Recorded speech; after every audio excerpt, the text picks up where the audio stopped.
안녕하세요. 파산관제의 홍현필 변호사입니다. 이번 시간에는 이사 등의 손해배상에 대한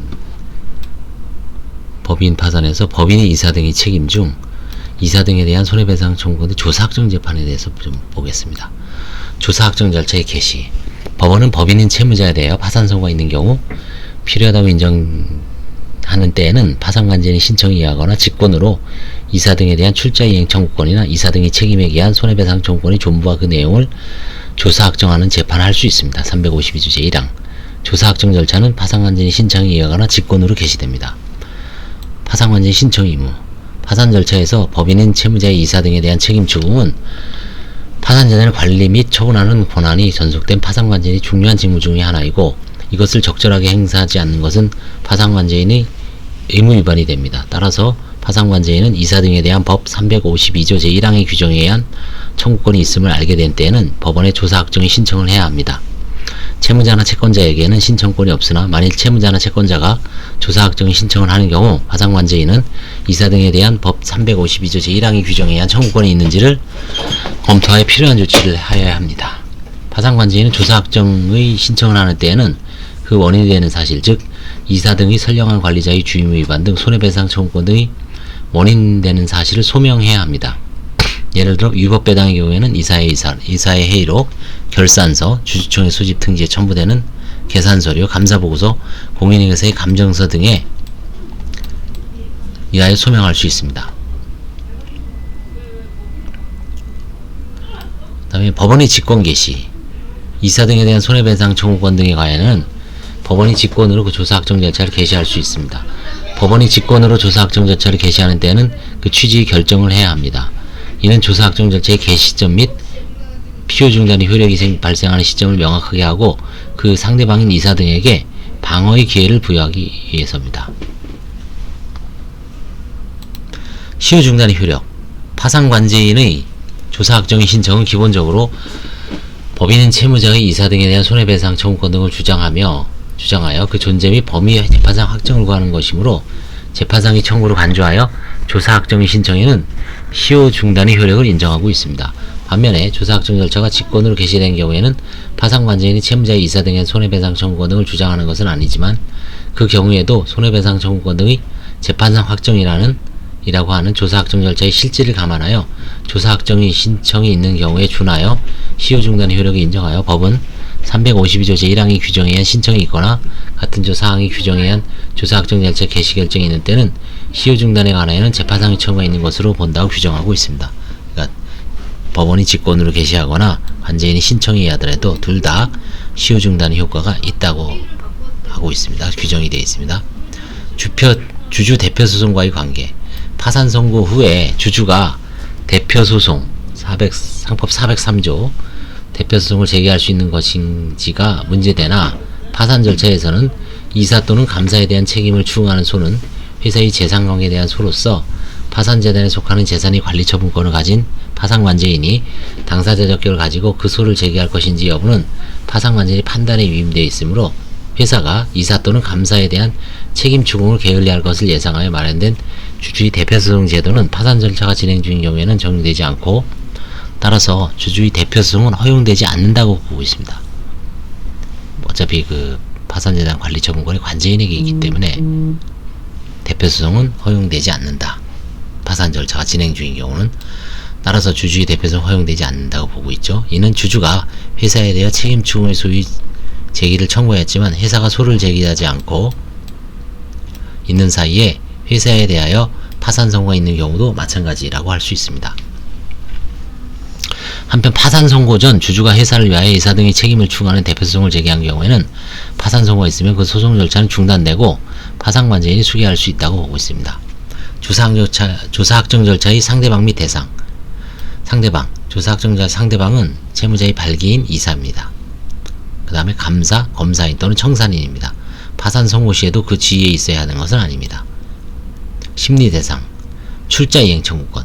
발기인이 인수, 납입담보 책임 및 이사의 인수담보 책임 등이 조사확정 절차의 심리 대상이 됩니다. 이는 손해배상 책임이 아니라 상법이 자본 충실의 요청에 따라 특별히 인정한 법정 책임으로서 무과실 책임입니다.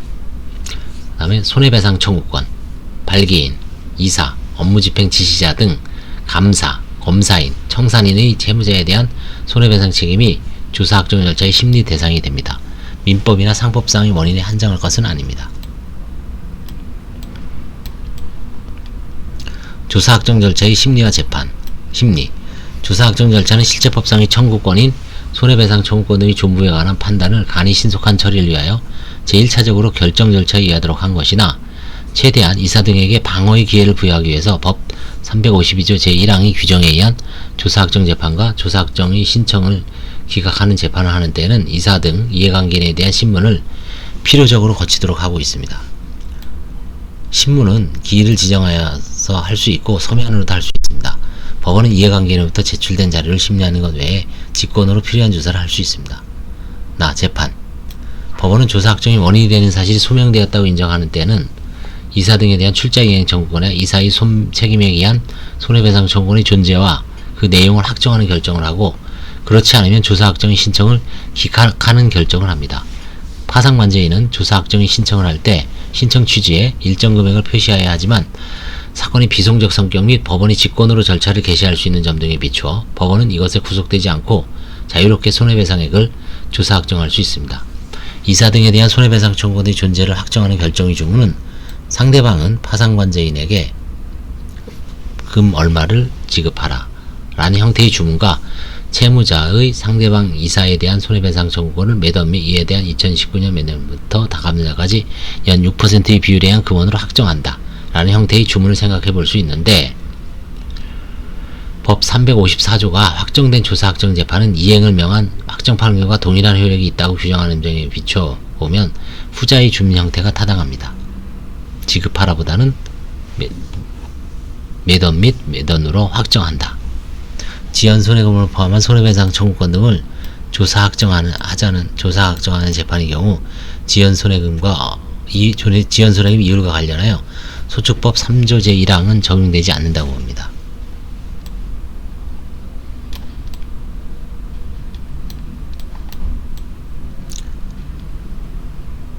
그래서 보통 이제 여기서는 지금 기재례에서는 상법 6%를 보고 있죠. 법 352조 제1항의 규정에 의한 조사확정 재판과 조사확정의 신청을 기각하는 재판은 이유를 붙인 결정으로 해야 합니다. 한편 조사확정 절차에서 파상관제인이 이사 등과 사이에 손해배상 청구권 등에 관하여 화해나 조정을 할 수 있는지에 대하여는 견해의 대립이 있으나 조사확정 재판이 대상이 되는 권리는 당사자가 처분할 수 있는 것이므로 소송상 화해 또는 조정이 가능하다고 봅니다. 송달. 조사확정 결정이 있는 때에는 그 결정서를 당사자에게 송달해야 합니다. 여기서 조사확정 결정이 이사 등에 대한 손해배상 청구권 등의 존재와 그 내용을 조사확정하는 재판만을 의미하는지, 조사확정의 신청을 전부 기각하는 재판도 포함되는지는 견해의 대립이 있으나 법의 규정에 의한 재판은 직권으로 송달해야 하므로 조사확정의 신청을 전부 기각하는 재판 등도 그 당사자에게 송달합니다. 절차의 종료. 조사확정 절차는 파산 절차의 목적을 달성하기 위하여 파산 절차의 계속 중에 하나여 인정되는 특수한 책임 추궁 절차이기 때문에 이미 조사확정 결정이 있은 후의 것을 제외하고는 파산 절차가 종료한 때에 조사확정 절차 역시 종료합니다. 조사확정 절차에서의 결정의 효력. 법 353조 제1항의 규정에 의한 이의소가 같은 항의 기간 안에 제기되지 아니하거나 취하된 때 또는 각하된 때는 조사확정 재판은 이행을 명한 확정 판결과 동일한 효력이 있다고 규정되어 있습니다. 즉, 확정된 조사확정 재판은 집행력을 가지는데 기판력도 인정되는지에 관한 견해의 대립이 있습니다. 파상관제인만이 이의소를 제기하고 이사 등은 법 353조 제1항의 기간 안에 이의소를 제기하지 않는 경우에 이의가 없는 범위에서 조사확정 재판의 집행력이 발생하는지 문제가 됩니다.